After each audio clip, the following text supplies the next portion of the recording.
Jack and the Beanstalk, a classic English tale. Once upon a time, there lived a poor widow who had an only son named Jack. She was very poor, for times had been hard, and Jack was too young to work. Almost all the furniture of the little cottage had been sold to buy bread, until at last there was nothing left worth selling. Only the good cow, Milky White, remained, and she gave milk every morning, which they took to the market and sold. But one day Milky White gave no milk, and then things looked bad indeed. "Never mind, mother," said Jack. "We must sell Milky White. Trust me to make a good bargain."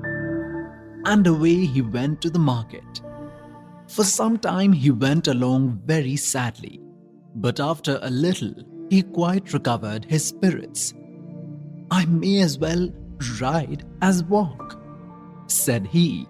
So instead of leading the cow by the halter, he jumped on her back, and so he went whistling along until he met a butcher. "Good morning," said the butcher. "Good morning, sir," answered Jack. "Where are you going?" said the butcher. "I'm going to the market to sell the cow." "It's lucky I met you," said the butcher. "You may save yourself the trouble of going so far." With this, he put his hand in his pocket and pulled out 5 curious-looking beans. "What do you call these?" he said.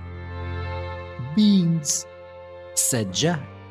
"Yes," said he.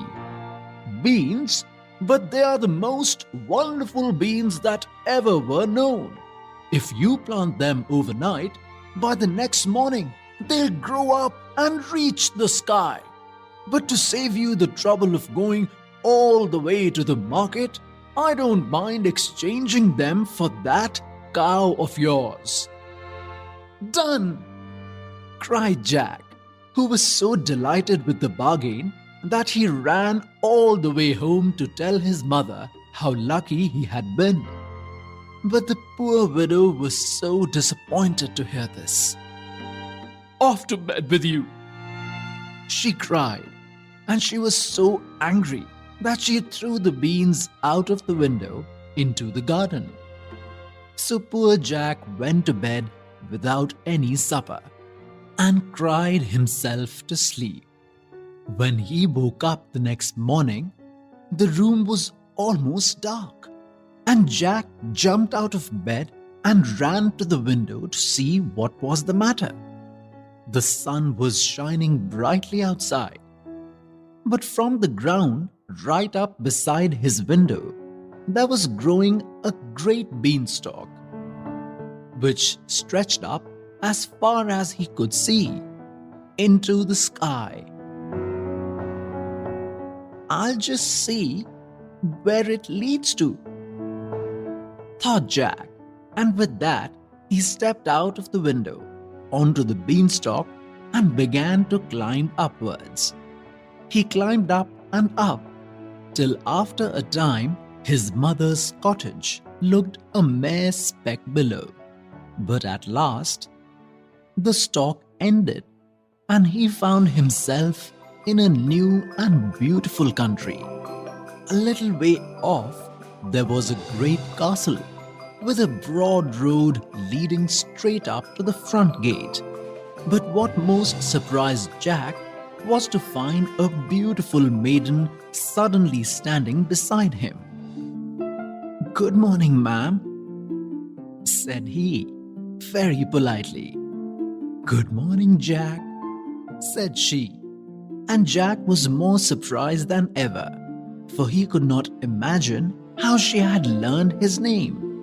But he soon found that she knew a great deal more about him than his name, for she told him how, when he was quite little baby, his father, a gallant knight, had been slain by the giant who lived in yonder castle, and how his mother, in order to save Jack, had been obliged to promise never to tell the secret.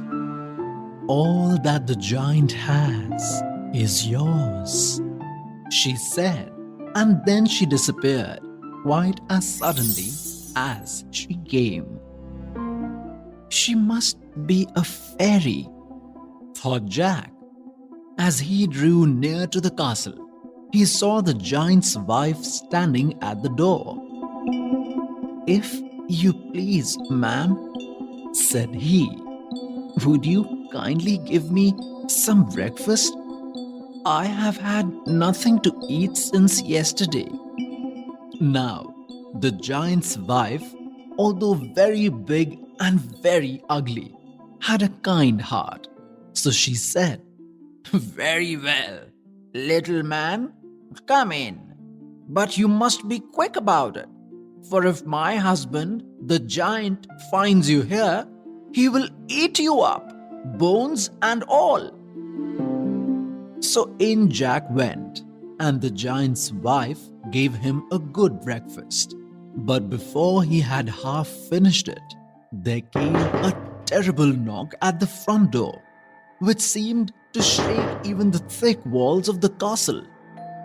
"Dear me, that is my husband," said the giantess with a terrible fright. "We must hide you somehow."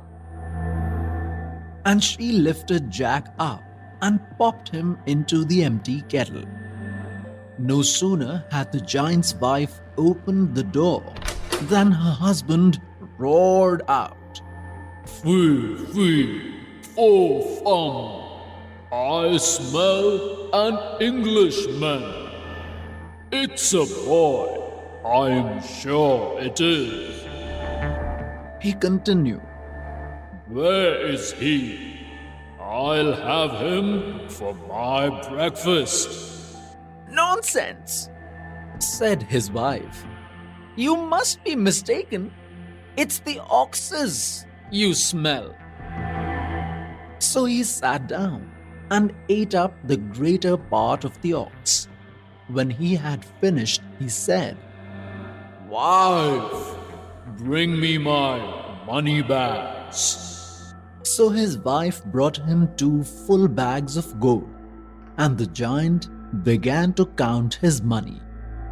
But he was so sleepy that his head soon began to nod, and then he began to snore like the rumbling of thunder. Then Jack crept out, snatched up the 2 bags, and though the giant's dog barked loudly, he made his way down the beanstalk back to the cottage before the giant awoke. Jack and his mother were now quite rich, but it occurred to him one day that he would like to see how matters were going on at the giant's castle.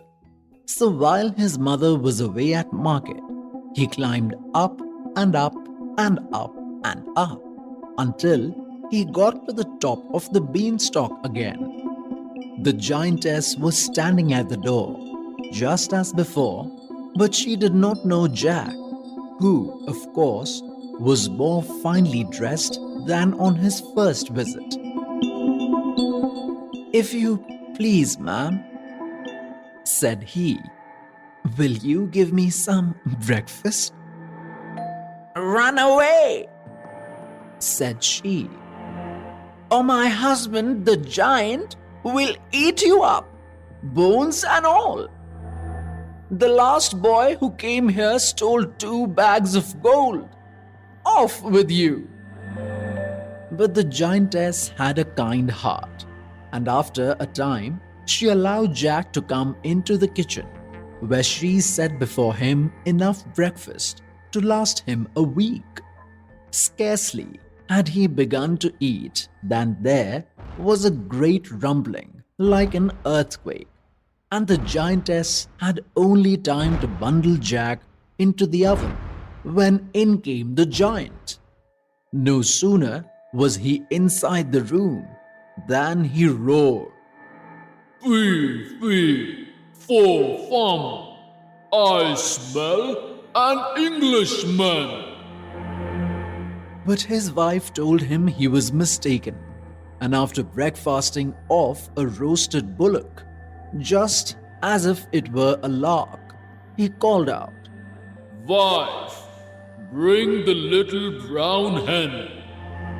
The giantess went out and brought in a little brown hen, which she placed on the table.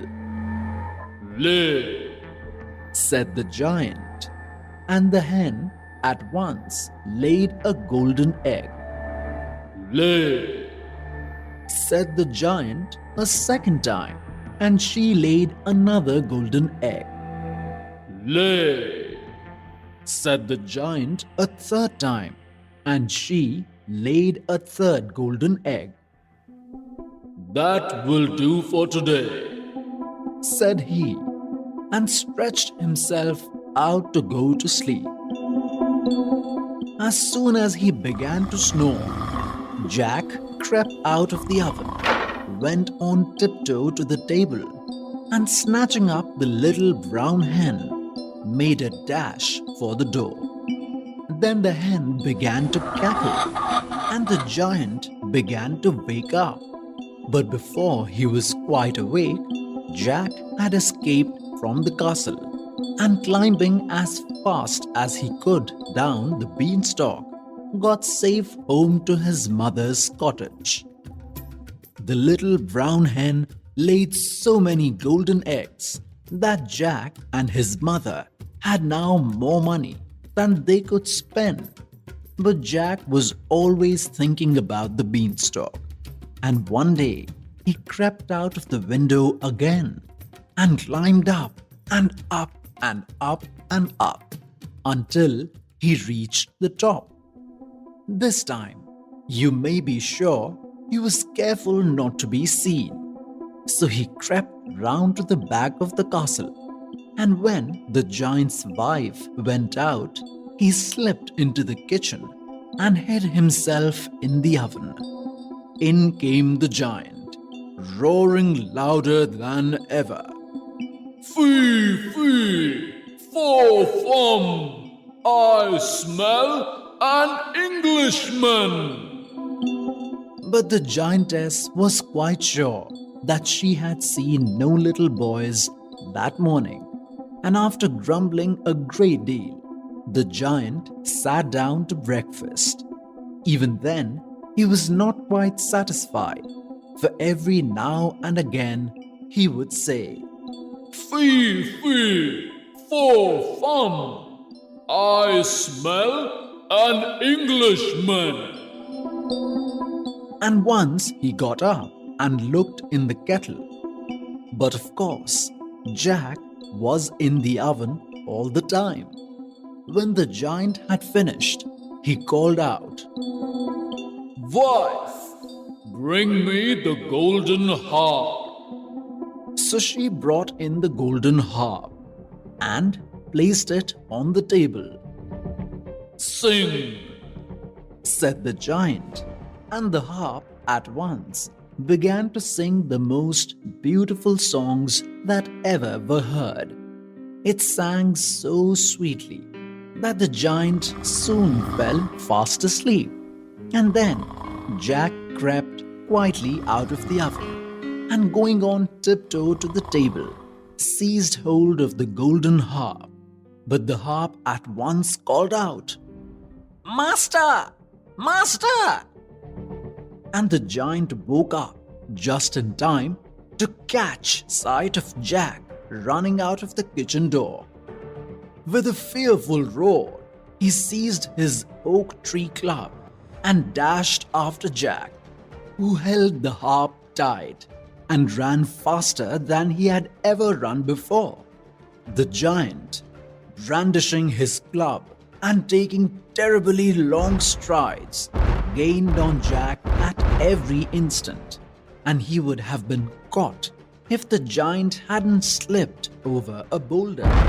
Before he could pick himself up, Jack began to climb down the beanstalk, and when the giant arrived at the edge, He was nearly halfway to the cottage.